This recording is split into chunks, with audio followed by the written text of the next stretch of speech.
Nakalamurumda Thoromaduga Marilena State Nodal Officer State Blood Cell NHM Manipur Dr. L. Deluxe Minahai Manipur ki tongan blood transfusion services ke stakeholders sing punnas platform amada puraglaga makoina thengnariba challenges practical field level experience grassroots levels da leriba cell makal kaya si punsilaga Manipur ki hojik leriba voluntary blood donation rate nemliba si matau karam hengat hansige amati blood transfusion service asi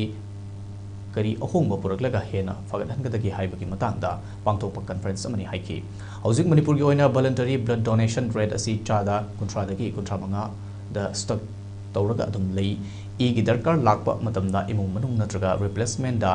depend ayam batawi maramaduna awareness program kaya ma pangthoktuna voluntary blood donation rate asi hengat handuna iramda masida e gi darkar leirpa matamda wataba afaba e phanghanaba honaba tangai fadi haiki platform amada akhoigi blood transfusion service in Manipur ki various stakeholders se single platform da poraklaga makhoina thengnariba issue challenges ko aramogi practical field level experience ko hadi grassroots level sananga sagi blood centers blood donor organization lai state body oina state blood cell state blood transfusion council lai hairiba khoi myam se punjana rakanda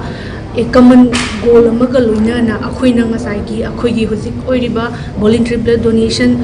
rate nemiba asi kumaina solve toksige aduga loina na akhoigi blood transfusion service asi kari ahongba poraklaga hena phagathan kadagi haibagi